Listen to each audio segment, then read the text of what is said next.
My mother moved her entire family into my house while I was gone.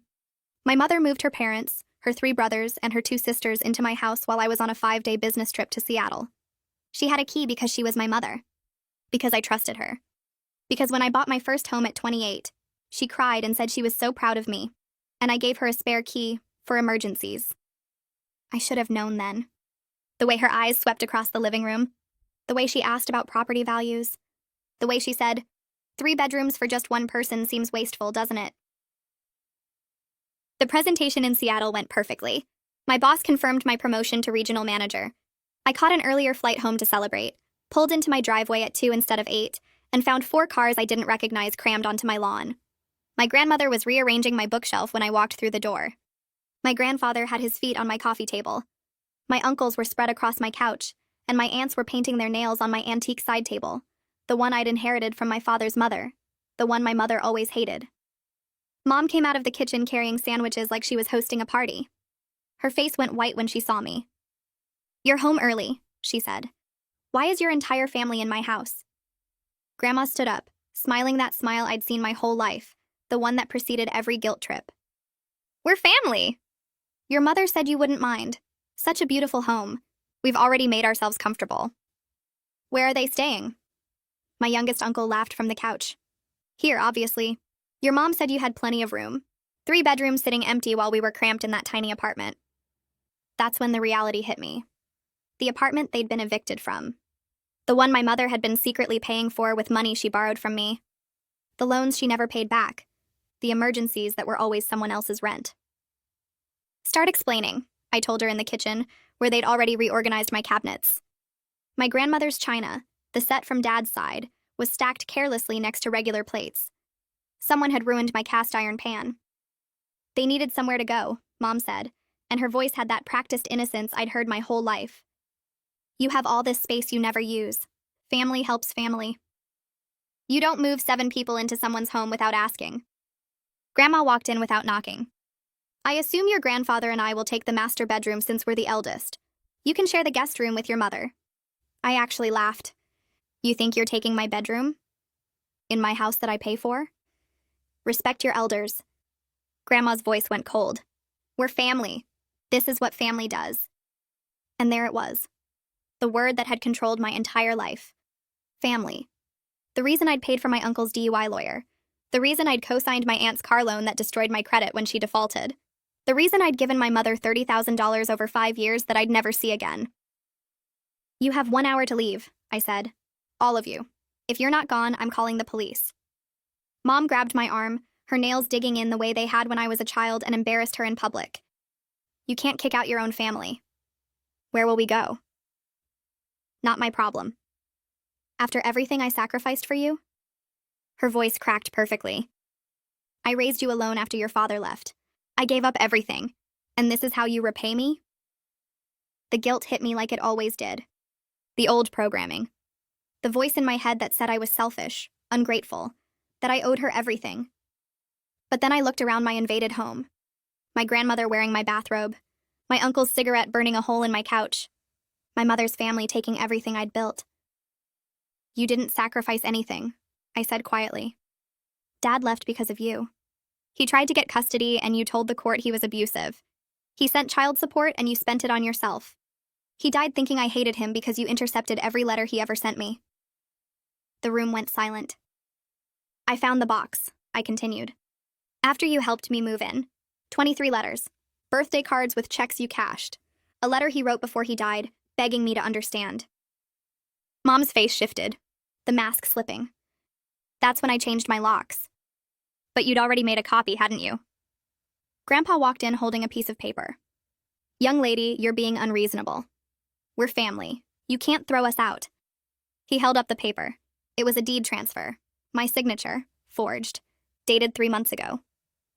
"Your mother already signed the house over to us," he said, "for tax purposes. You agreed to it, remember?" I looked at my mother. She wouldn't meet my eyes. "I'm calling the police," I whispered. "Go ahead," Grandma smiled. "We have documentation." "You have nothing. That's what happens when you disrespect your family." I realized then that this had been planned for years. Every loan, every favor, every key I'd given away. My mother had been waiting for me to build something worth taking. I pulled my phone from my pocket, my hands shaking so badly I almost dropped it twice before getting it unlocked. My fingers found 911 and I pressed the call button, forcing my voice to stay level even though everything inside me was screaming. Grandpa still held that forged deed like it was a winning lottery ticket, and Grandma's smile hadn't moved from her face. This wasn't family drama anymore. This was fraud. This was people trying to steal my house with fake papers, and I needed help right now. The operator answered on the second ring and asked what my emergency was. I explained as clearly as I could that 7 people had moved into my house without permission while I was away on a business trip. They had a forged document claiming I'd signed my house over to them 3 months ago, which was a complete lie. My actual deed was in my bedroom safe, along with all my mortgage statements proving I owned this place. The operator asked if I was in immediate danger, and I looked around my living room at my family members watching me with expressions ranging from angry to dismissive. I told her I didn't think they would hurt me physically, but they were refusing to leave and claiming they had legal ownership of my property. She said she was dispatching officers right away, and told me to stay on the line, which I did while standing there in my own kitchen feeling like an intruder. Mom tried to grab the phone from my hand, but I stepped back. Grandma said something about me being dramatic and making a scene over nothing. Hui laughed from the couch and said the police would take one look at Grandpa's paperwork and tell me to stop wasting their time. I ignored all of them and kept the operator on the line, answering her questions about how many people were in the house and whether any of them had weapons. The 8 minutes until the officers arrived felt like 8 hours, with my family alternating between trying to convince me to hang up and telling each other not to worry because they had documentation. 2 patrol officers walked through my front door at exactly 2:17, according to my microwave clock, and the entire energy in my living room changed instantly. Grandma's confident smile got smaller. Grandpa stood up straighter and clutched his forged deed tighter. My uncles stopped sprawling across my couch and sat up like they were in church.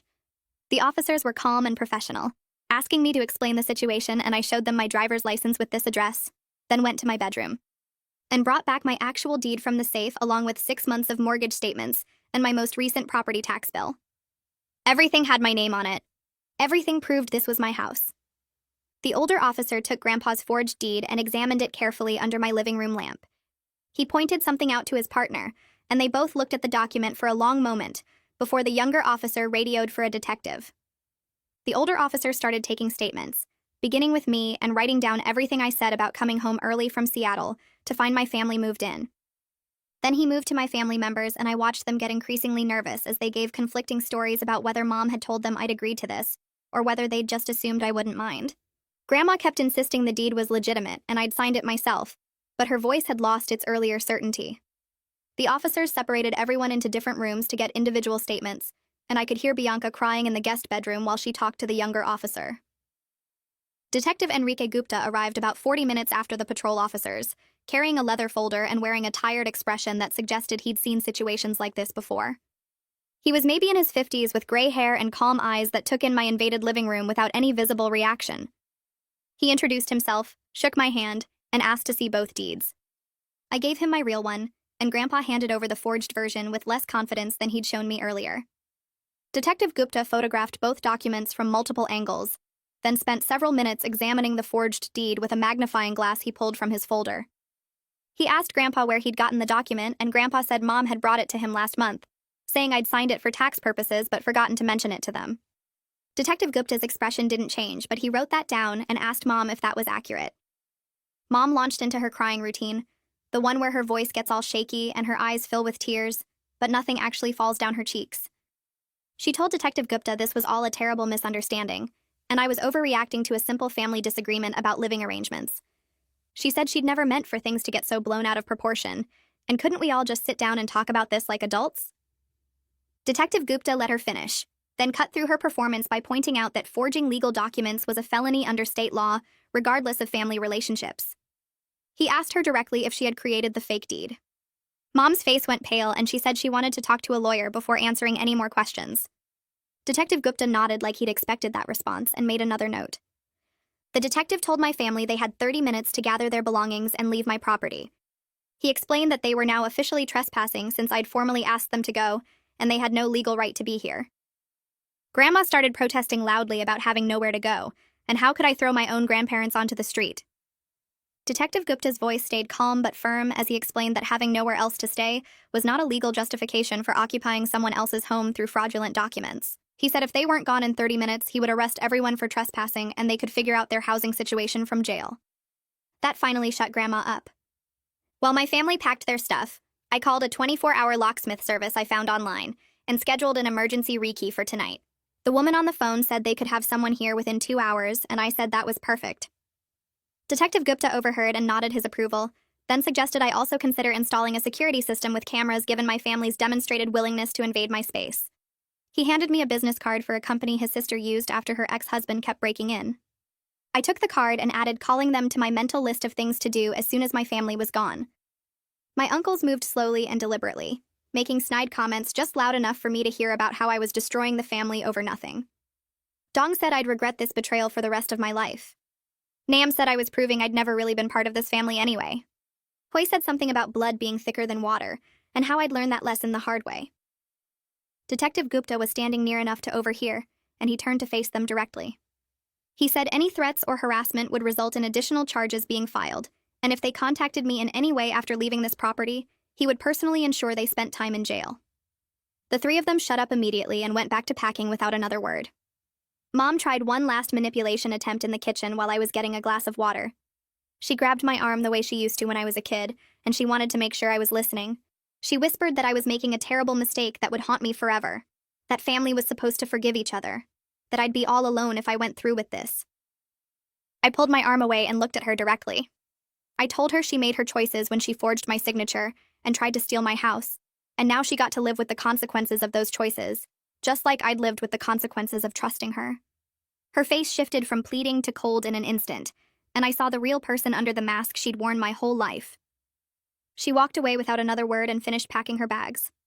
The locksmith's van pulled up just as Nam was loading the last garbage bag into his trunk. I stood on my porch and watched 4 cars pull away from my lawn, their tires leaving tracks in the grass. The locksmith was a guy in his 40s with a tool belt and a clipboard, and he got started right away without asking questions. Detective Gupta stayed on the porch with me while the locksmith worked on the front door, explaining that I should file the full report tomorrow and bring all my documentation. He handed me his card and said to call if anyone from my family tried to contact me or come back. The locksmith moved through my house, changing every lock, front door, back door, garage door, and I followed him around like I was seeing the place for the first time. Detective Gupta left after the family was gone, and I was alone with the locksmith drilling out cylinders and installing new hardware. He finished in 40 minutes and handed me 3 sets of keys, and I paid him in cash because I didn't want this charge showing up anywhere Mom might see it. After he left, I walked through every room cataloging what they'd done. My bedroom had been gone through, drawers opened, closet disturbed, like they'd been looking for valuables or documents. The antique side table from Dad's grandmother had a deep scratch across the top where someone had dragged something heavy. My kitchen cabinets were completely reorganized, everything in the wrong place, and my cast iron pan sat in the sink with rust spots from whoever had washed it with soap. I found my bathrobe on the bathroom floor, my towels used and left in a pile, my personal spaces invaded in ways that made my skin crawl. I got a notebook and started making lists, writing down every single thing that was damaged or moved or violated. The locksmith had left his invoice on the counter, and I added that to the pile of documentation I was building. My phone buzzed with texts from Mom, but I didn't read them, just took screenshots and saved them to a folder labeled Evidence. That night, I couldn't sleep even though the locks were new and the house was mine again. Every sound made me jump up and check the windows, convinced I'd see Grandpa's car in the driveway or Mom's face pressed against the glass. I kept my phone next to me on the nightstand with Detective Gupta's number pulled up, ready to call if anyone came back. The promotion I'd gotten in Seattle felt like something that happened to someone else, some other version of me who hadn't come home to find her entire family squatting in her house. I lay in bed staring at the ceiling and realized they'd stolen my celebration, my achievement, my moment of pride, and turned my homecoming into this nightmare that wouldn't end even after they left. Morning came and I called my boss from the kitchen, explaining that I needed emergency personal leave because of a family crisis involving police and potential legal action. My voice shook when I said it out loud, making it real in a way it hadn't been before. She didn't ask for details, just told me to take the full week and not to worry about work. She said my promotion wasn't going anywhere, and my well-being came first, and I almost started crying at how supportive she was being. I thanked her and hung up and sat at my kitchen table feeling exhausted, even though it was only 8 in the morning. I drove to the county records office as soon as it opened, bringing all my documents in a folder I'd organized the night before. The clerk was a woman in her 60s who listened to my explanation with growing horror. her face getting paler as I described the forged deed and my family's invasion. She immediately pulled up my property records on her computer and confirmed that nothing had been filed, that my deed was intact and legitimate. Then she flagged my property with fraud protection notices that would prevent any unauthorized transfer attempts, making notes in the system that would trigger alerts if anyone tried to submit paperwork. She printed out confirmation of the fraud alert and stapled it to my authentic deed, and I felt some of the panic ease knowing there was now a barrier between my family and my house. The clerk suggested I get certified copies of everything: my deed, my mortgage documents, my property tax records, explaining these would be crucial evidence for both criminal charges and any civil case I might pursue. She walked me through the process of ordering copies, filling out forms and paying fees, and recommended I store everything in a safe deposit box away from my home where my family couldn't get to it. I thanked her multiple times, grateful for how seriously she was taking this, how she understood that this wasn't just a family disagreement but actual fraud.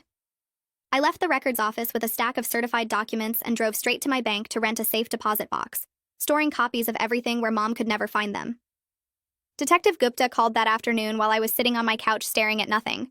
He needed me to come to the station tomorrow morning for a formal interview, explaining he needed detailed statements about my family's history of financial exploitation.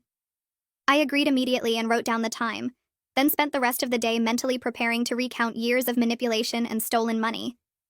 Every loan I'd given Mom that was never repaid, every emergency that turned out to be someone else's rent, every time she'd guilted me into opening my wallet. The intercepted letters from Dad, the lies about him being abusive, the checks she'd cashed from his birthday cards. I made notes on my phone so I wouldn't forget anything when I was sitting across from the detective trying to explain how my own mother had been systematically robbing me for almost a decade. That evening, I finally let myself cry, sitting on my couch in my reclaimed house and processing what had actually happened.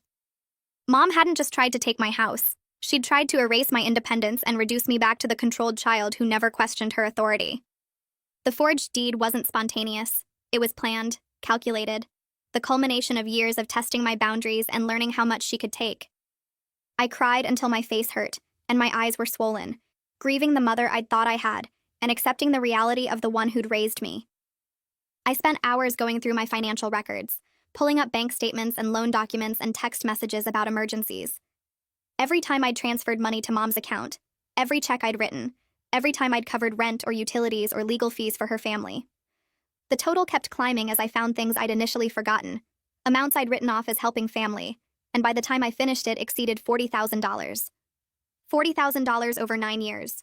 Money I'd earned and saved and handed over because family helps family.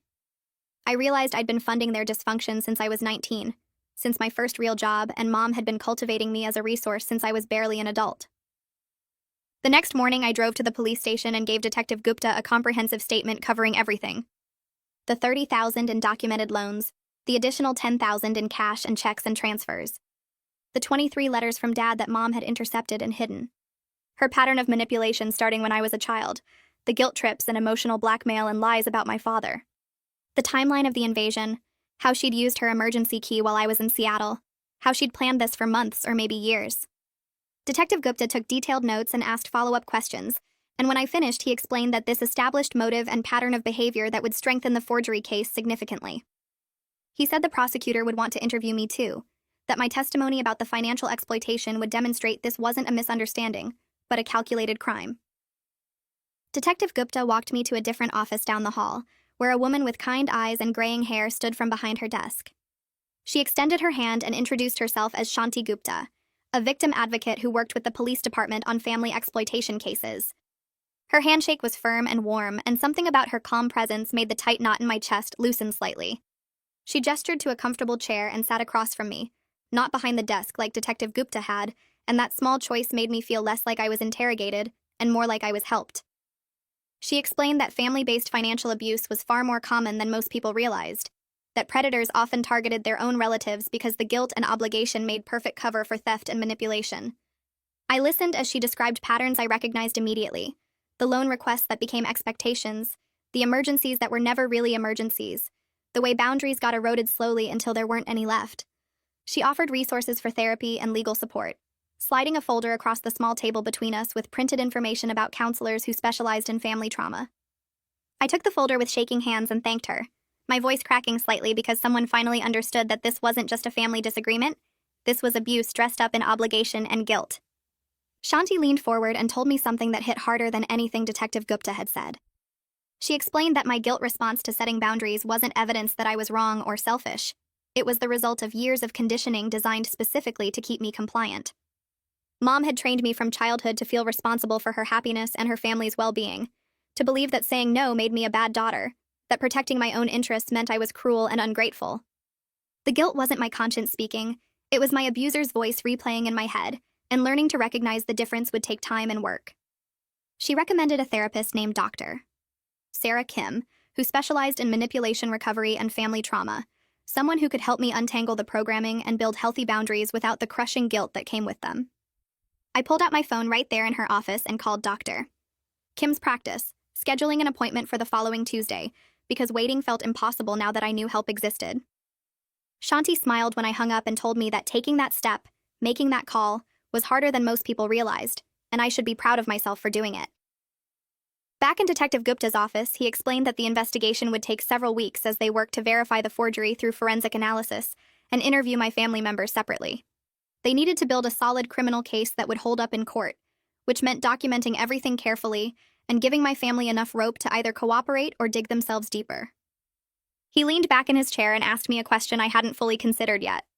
Did I want to pursue charges against just the person who created the forgery, or against everyone who participated in the invasion scheme knowing the deed was fake?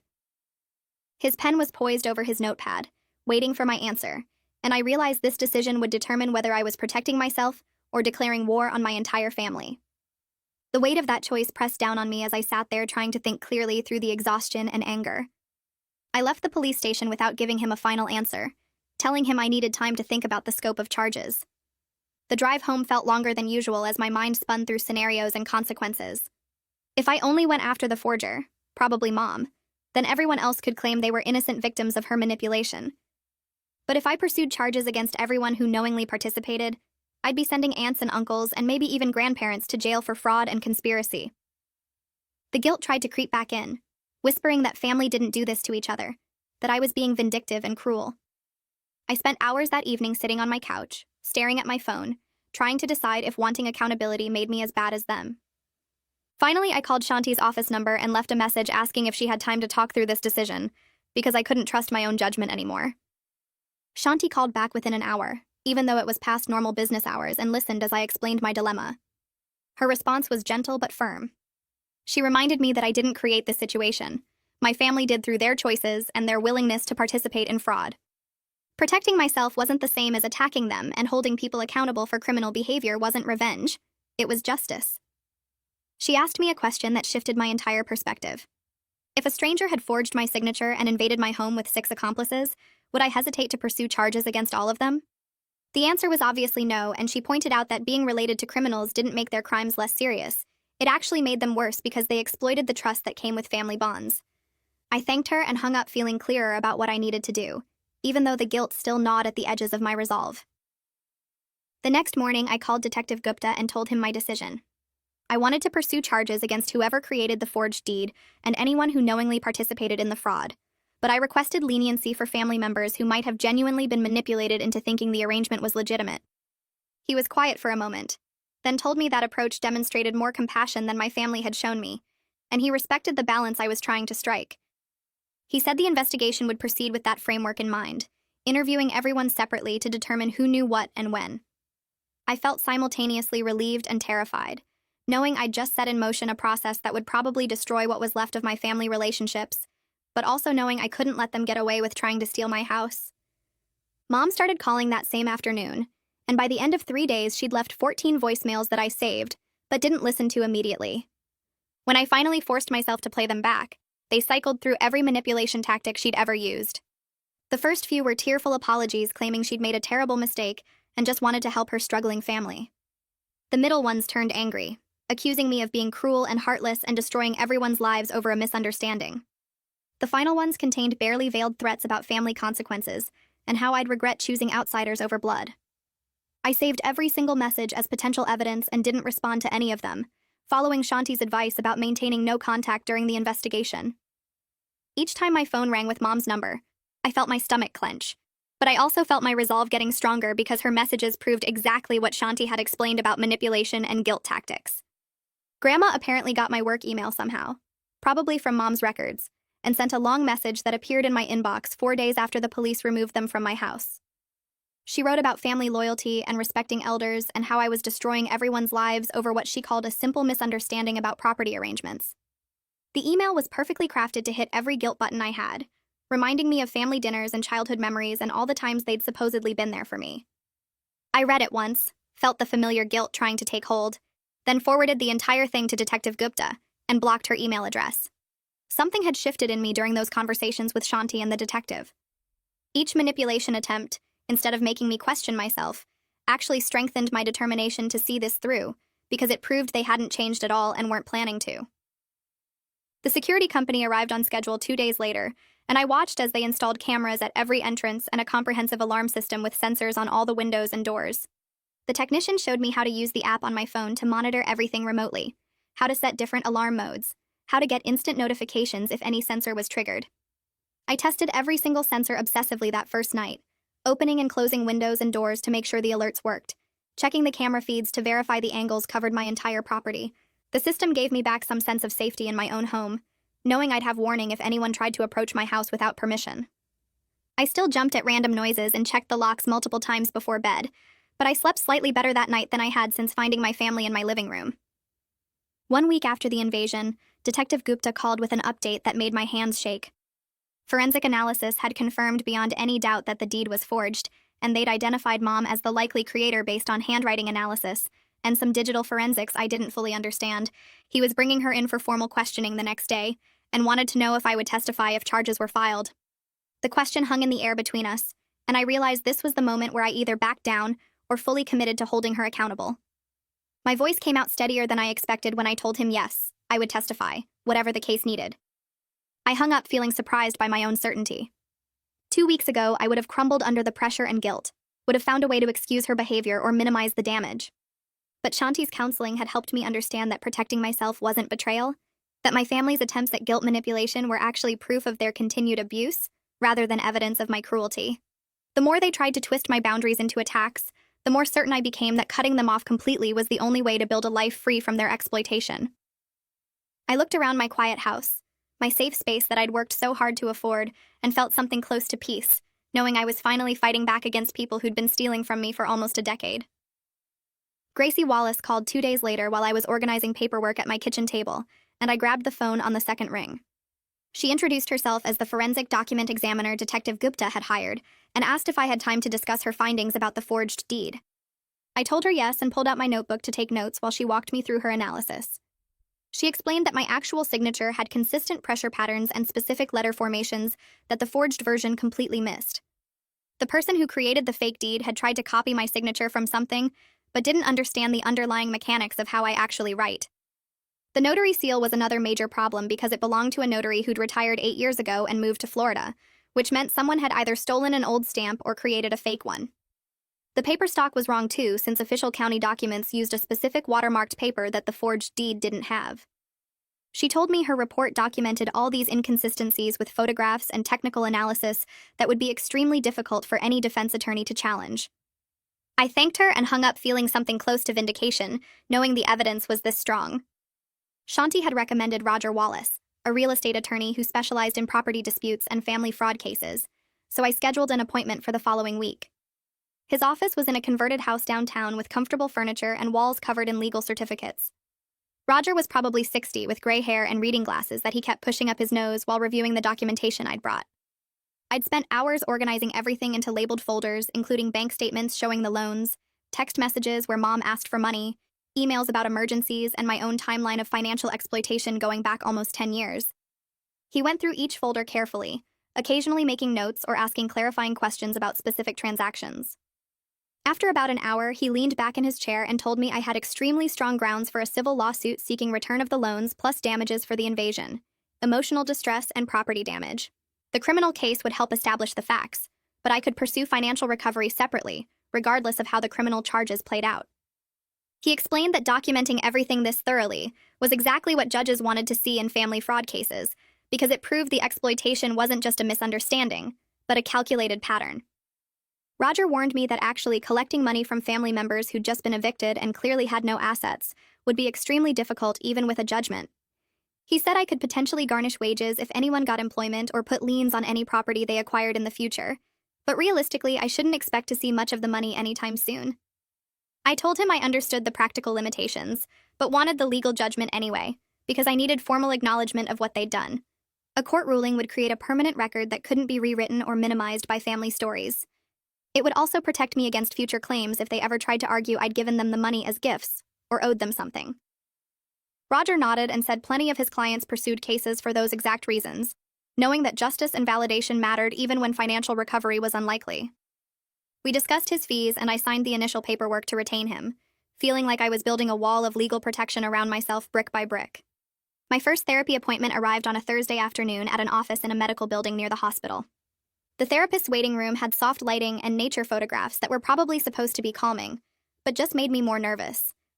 I filled out intake forms asking about family history, mental health background and current symptoms, checking boxes for anxiety, difficulty sleeping, and intrusive thoughts.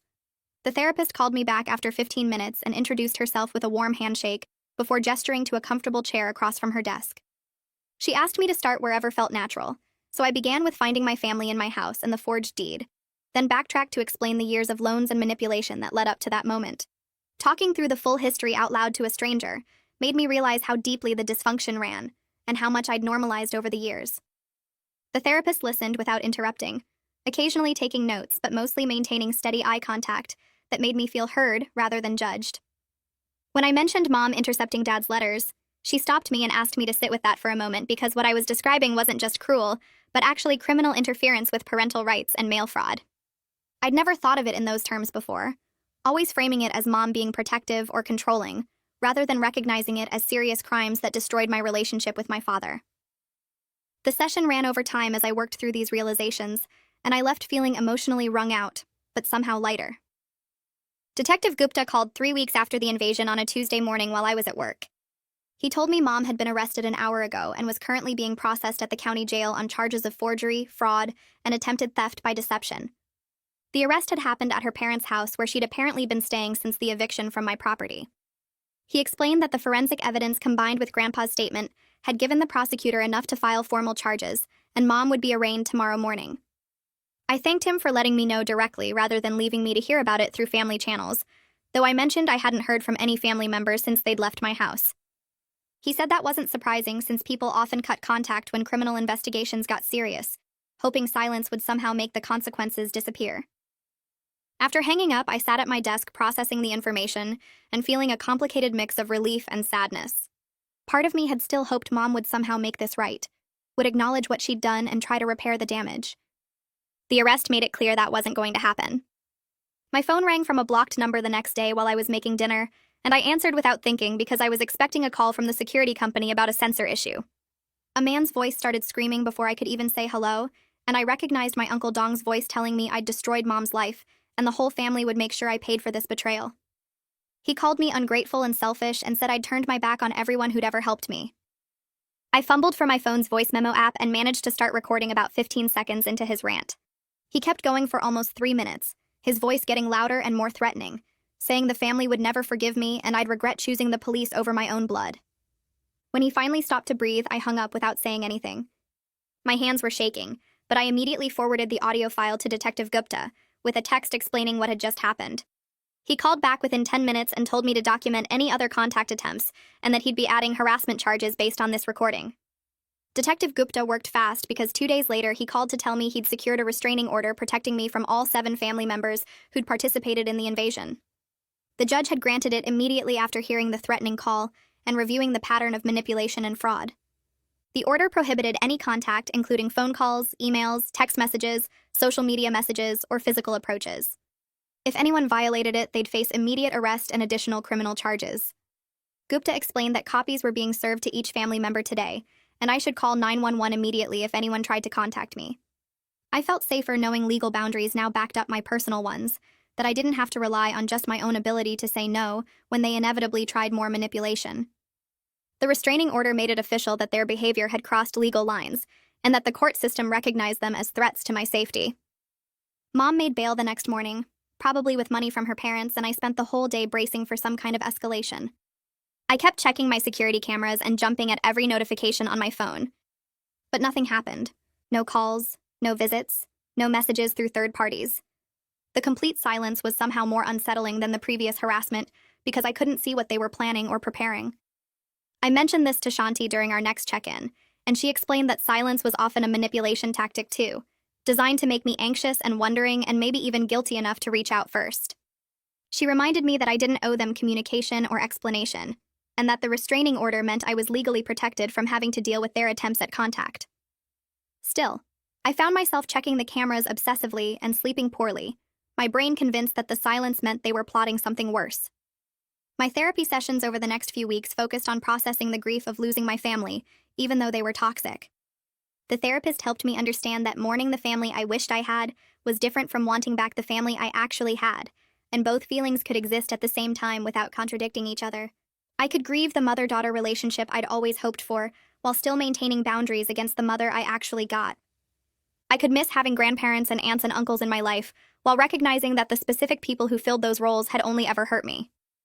She introduced concepts like ambiguous loss and complicated grief that helped me make sense of why I felt sad about cutting off people who'd treated me so badly. The sessions were hard work, often leaving me crying in my car afterward, but I started sleeping better and feeling less guilty about my choices.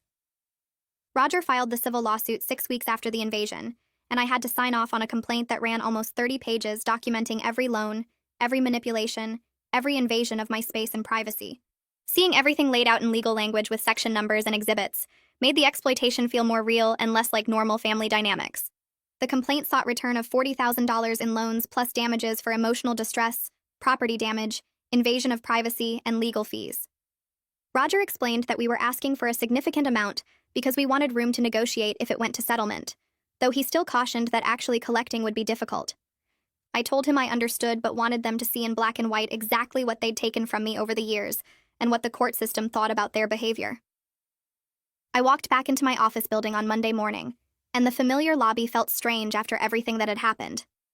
My badge worked, my parking spot was still there, and people nodded hello like nothing had changed, but I felt like I'd lived 3 separate lifetimes in the past 6 weeks.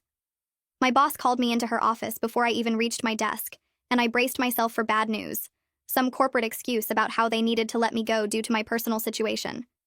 Instead, she asked how I was doing and whether I needed more time, her face showing actual concern instead of the fake sympathy I'd gotten used to from my family.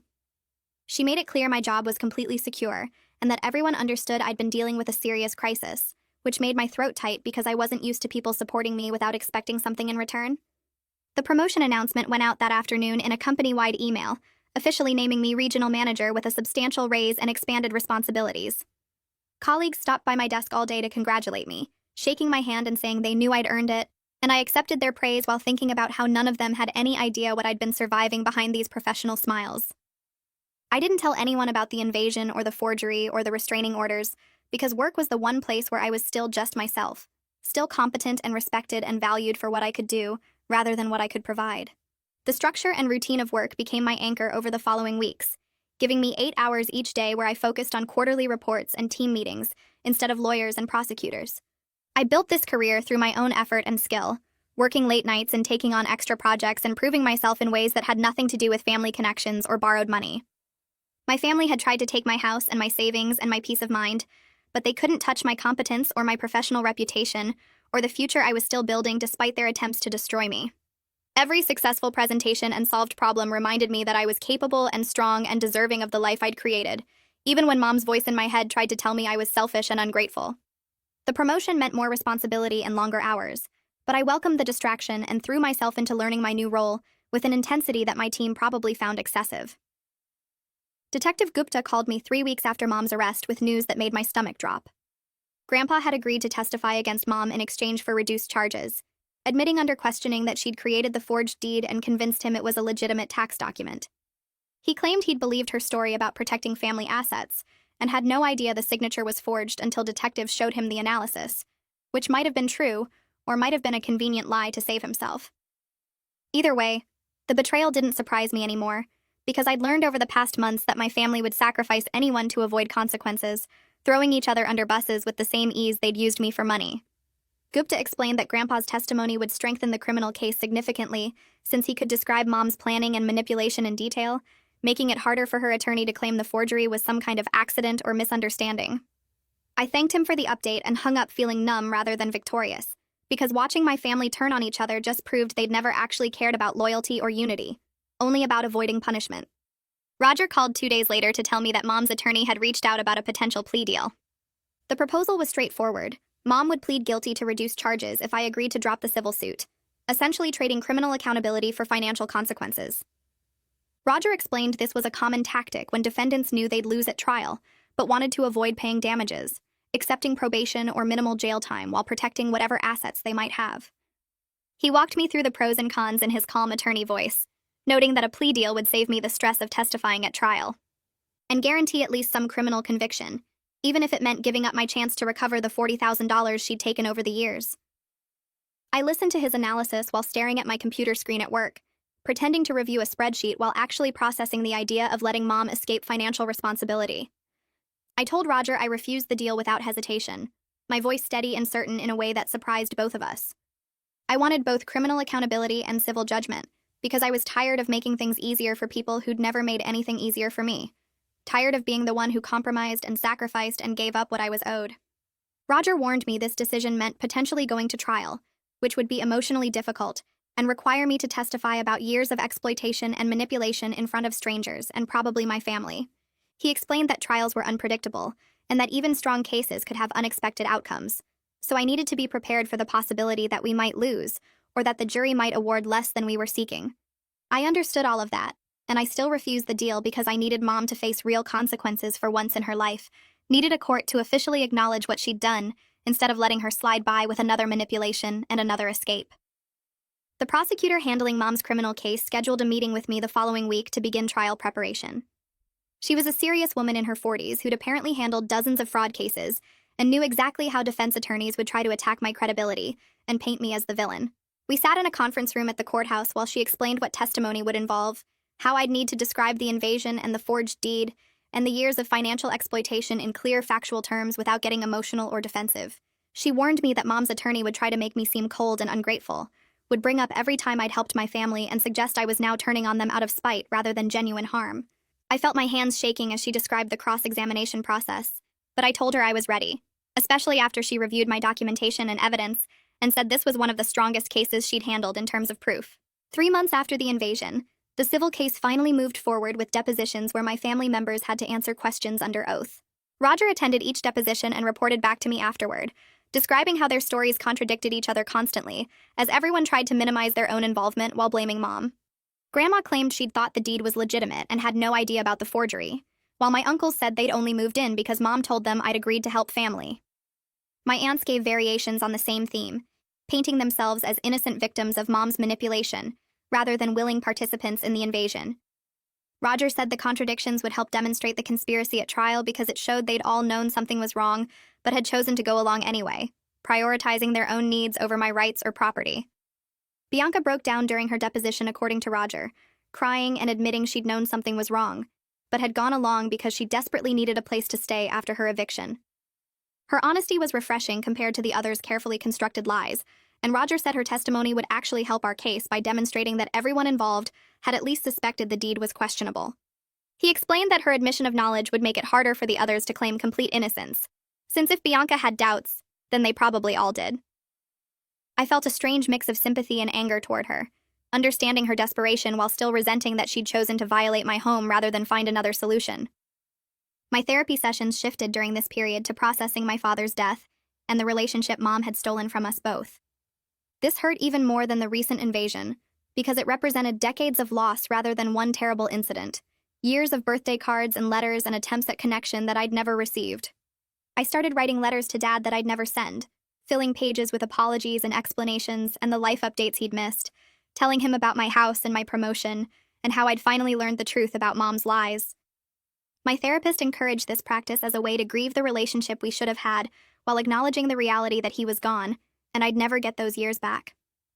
Some sessions left me crying so hard I could barely drive home, mourning not just Dad but the childhood I should have had with a father who'd actually loved me and tried to reach me. The prosecutor called Roger 6 weeks before the scheduled trial date with a final plea offer for Mom. She would plead guilty to forgery and fraud, accept probation with strict restitution terms, and the harassment charges would be dropped entirely. Mom's attorney was apparently pushing hard for her to accept because he was afraid of how bad the trial testimony would make her look, especially with Grandpa's cooperation and all the documentation I'd provided. Roger forwarded me the offer details and asked what I wanted to do, reminding me that this would guarantee at least some restitution payments and a criminal conviction without the stress of trial. I sat with the decision for 2 days, weighing my desire for full accountability against the practical reality that probation with restitution might be the best outcome I could realistically achieve. I told Roger I'd take the plea deal, then spent the next 2 days second-guessing myself. The prosecutor called on Thursday morning with news that changed everything. Mom had rejected the deal. Her attorney explained she was convinced she could win at trial by painting me as an ungrateful daughter who abandoned her struggling family. I hung up and stared at my phone, feeling fury rise in my chest, but no surprise at all. This was the same narcissism that had driven her entire life, the absolute certainty that she could manipulate any situation to her advantage. She genuinely believed a jury would side with her over the daughter she'd tried to rob. The prosecutor scheduled a meeting for the following week to begin trial preparation. The next month became a blur of practice sessions and coaching. The prosecutor, a woman named Janet with 20 years of experience, walked me through every aspect of testimony. She explained how defense attorneys would try to rattle me, how they'd twist my words, how they'd make me seem cold and vindictive.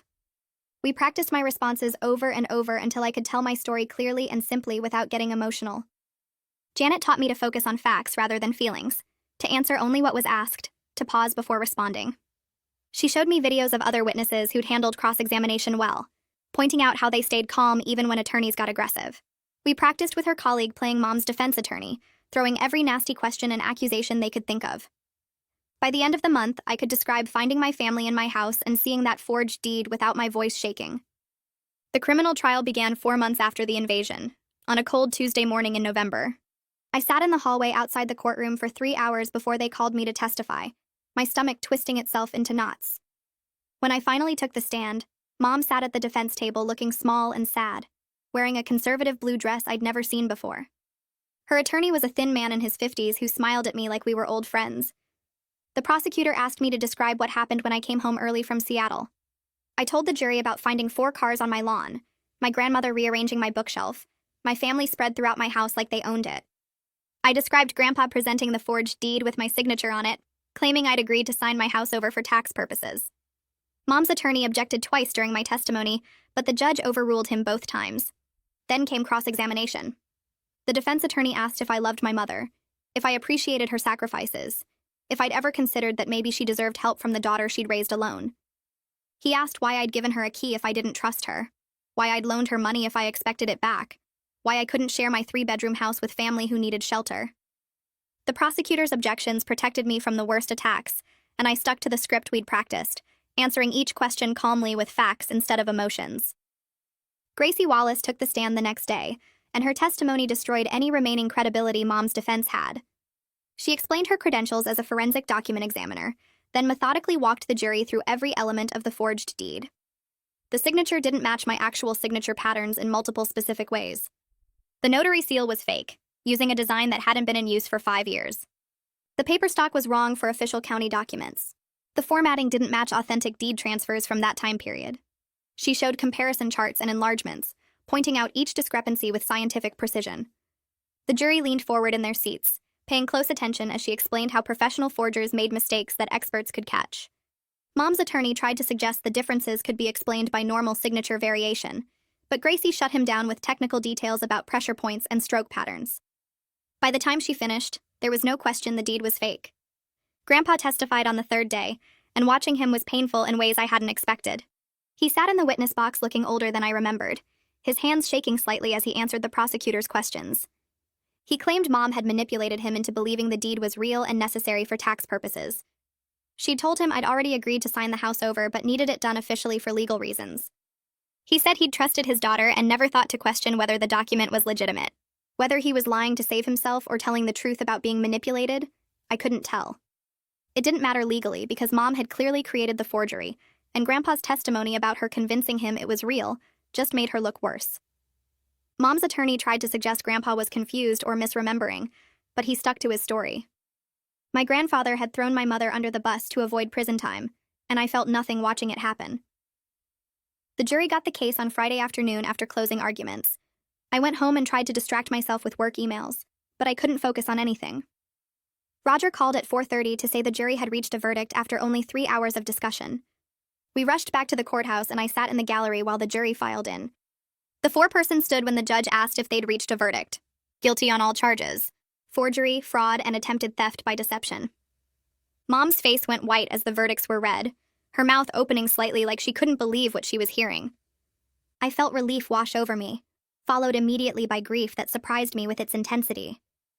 This was my mother being convicted of trying to steal my house, and part of me still wanted to believe she hadn't really meant it. The judge thanked the jury and scheduled sentencing for 2 weeks later. Mom's attorney asked for bail to continue, but the prosecutor argued she was now a convicted felon and a flight risk. The judge agreed and remanded her to custody until sentencing. 2 weeks later, I sat in the same courtroom for sentencing. The judge had read all the pre-sentence reports and victim impact statements. She looked at Mom and talked about the unique betrayal of a parent exploiting their child's trust, about forging legal documents to steal property, about the pattern of financial manipulation that had preceded this crime. She sentenced Mom to 18 months in prison, followed by 3 years of probation, and ordered her to pay full restitution of $40,000.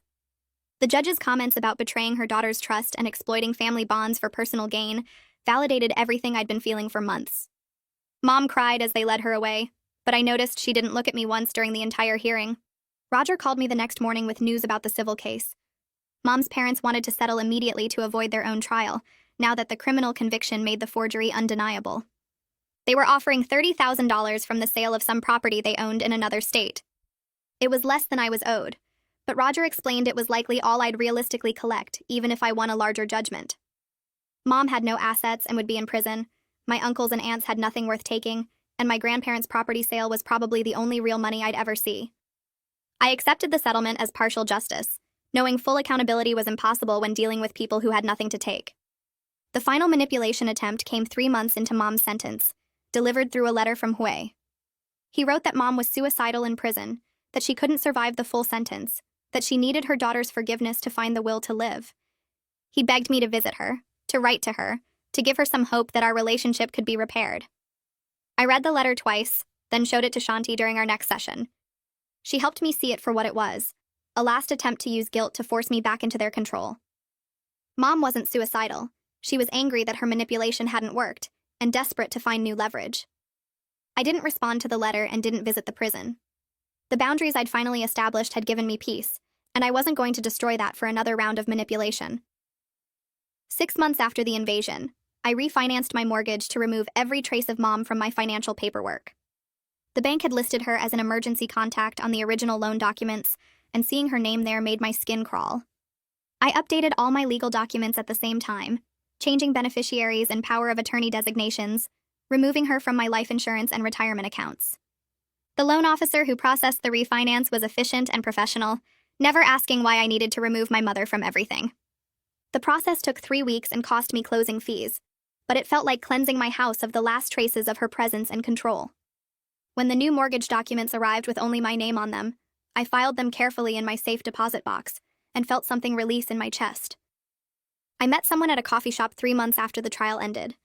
One of my work friends dragged me to a networking thing I didn't want to attend, and he was there talking about project management systems with the kind of enthusiasm that made boring topics interesting. We started talking about software integration and somehow ended up discussing terrible family dynamics, and I found myself telling him the basics about the invasion, without the usual shame that came with admitting my mother tried to steal my house. He didn't look at me with pity or judgment, just nodded and said his sister had stolen from their parents for years before anyone acknowledged the problem. We exchanged numbers and started texting about work stuff that gradually became personal stuff, and when he asked me to dinner, I said yes without the panic I expected to feel. The first date felt easy in ways I didn't know dates could feel.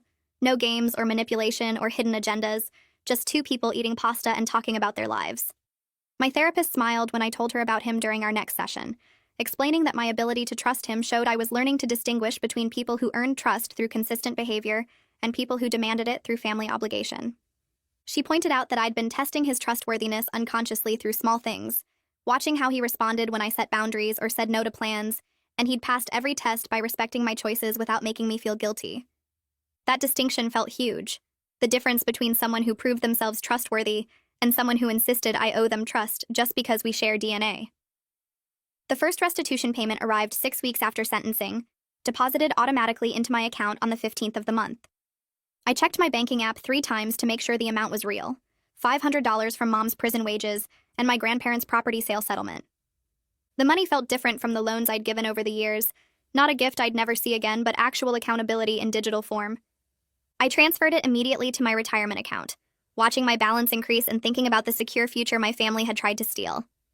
Each month, the payment appeared like clockwork, proof that consequences existed even in family situations, that courts could enforce justice even when manipulation had failed. I started planning what I'd do with the accumulated restitution, not spending it on immediate needs, but building the financial security I should have had all along if I hadn't been funding my family's dysfunction. By month 4, the payments felt routine rather than surprising, just another line item in my budget that represented freedom rather than obligation. My boss called me into her office 7 months after the invasion to discuss a promotion opportunity in the regional office 2 states away. The position came with a significant raise and expanded responsibilities, managing a larger team in a growing market that needed experienced leadership. She explained I was her first choice for the role based on my performance and the way I'd handled the personal crisis without letting it affect my work quality. I sat in her office looking at the job description and realized nothing tied me to this city anymore. My family was gone, scattered or imprisoned or cut off by restraining orders. My house held memories I wanted to leave behind, rooms my relatives had invaded and spaces that would always remind me of betrayal. The friends I'd made through work could stay in touch regardless of location, and my boyfriend had mentioned his job was remote flexible if things got serious between us. I told my boss I needed 2 days to think about it, but I already knew my answer before I left her office. This was my chance to build a completely new life in a place my family had never touched, where no one knew about the invasion or the trial or the years of manipulation that preceded it. I accepted the promotion the next morning and put my house on the market that same afternoon. The realtor walked through taking photos while I felt only relief at leaving behind the place my family had invaded, the rooms they'd reorganized, and the spaces they'd claimed as their own. She suggested some staging improvements, but I told her to list it as is, wanting it sold quickly rather than perfectly. A young couple came to the first showing and fell in love with the house immediately, talking excitedly about which room would be the nursery and where they'd put their furniture. I watched them examine the kitchen where Mom had made sandwiches like she owned the place, and I felt happy knowing the house would have better memories with them than it ever had with my family.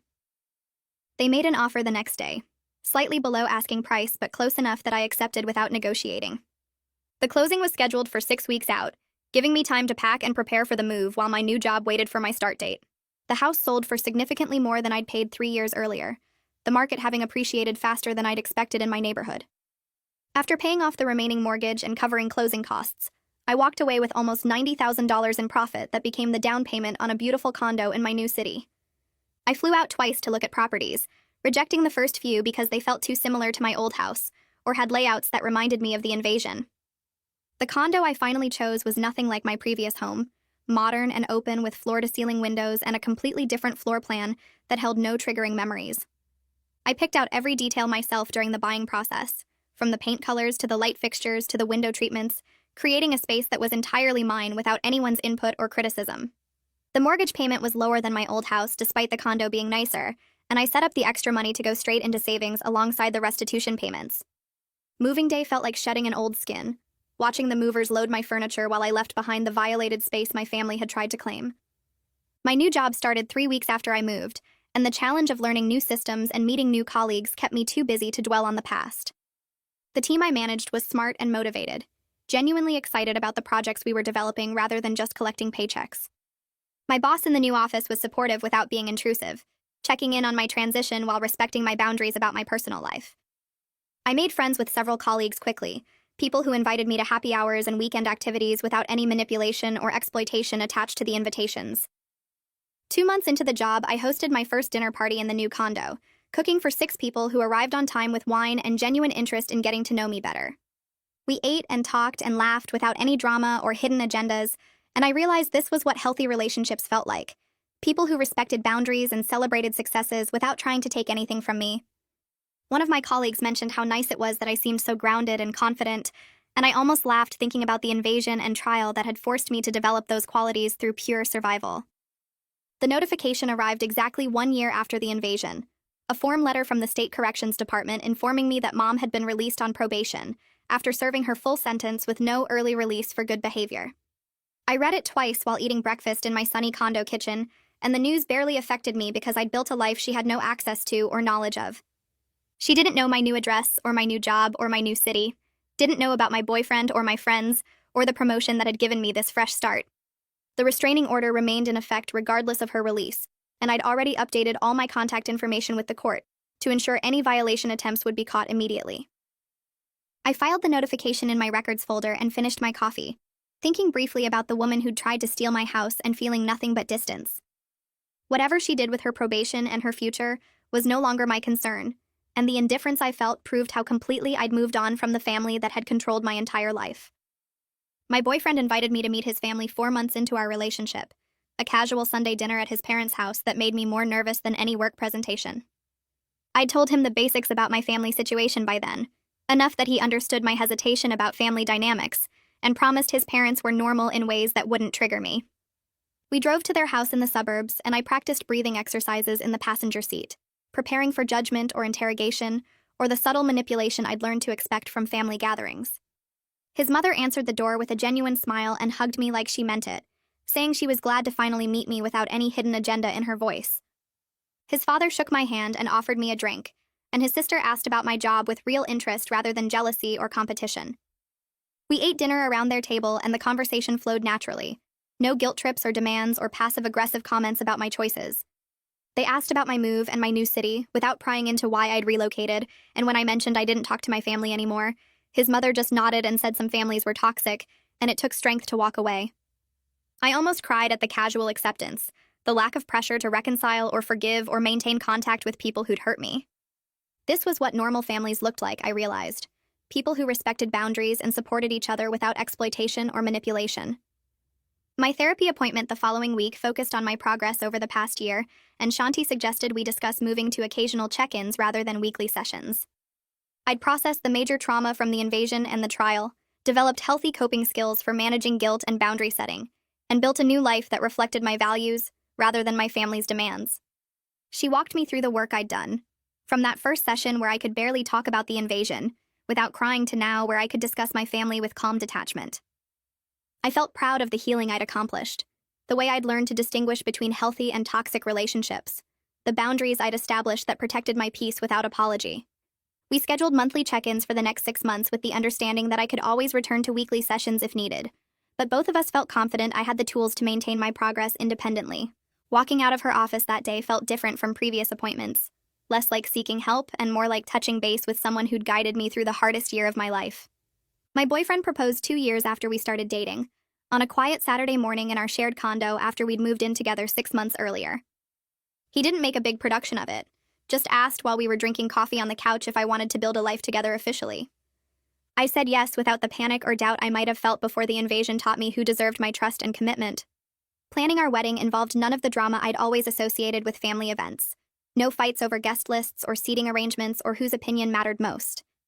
His family embraced me completely during the planning process, his mother helping with vendor selections without trying to control my choices, his sister offering to help with whatever I needed without expecting anything in return. We kept the wedding small and intimate, inviting only people who'd earned their place in our lives through genuine care and respect. I didn't send an invitation to Mom or any of my relatives, didn't even consider it because they'd lost the right to celebrate my happiness when they tried to steal my home and my future. Standing with my fiancé looking at wedding venues and tasting cakes and choosing flowers, I realized I was building the chosen family I'd always deserved. People who loved me without conditions or manipulation, who celebrated my success without trying to take anything from me.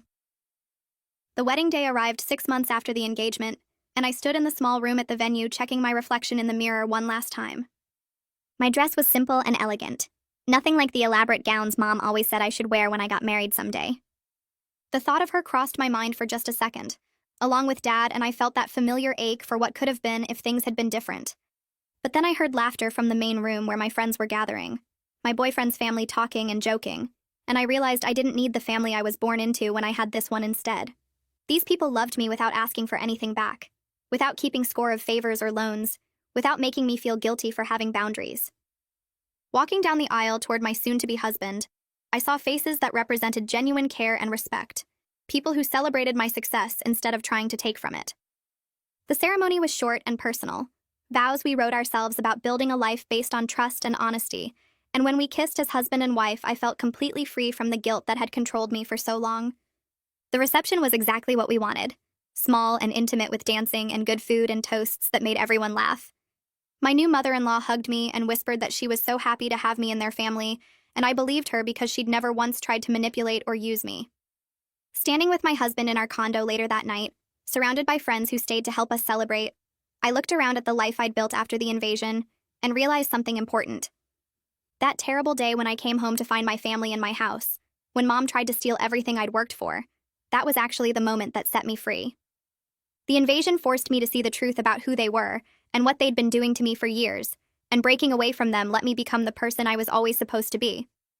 I had a career I loved, a husband who respected me, friends who genuinely cared about my happiness and financial security I'd earned through my own hard work. The $30,000 in restitution couldn't replace the decades of manipulation, but it represented something more valuable, proof that I could stand up for myself and win. Looking at my husband's face as he smiled at something our friend was saying, I felt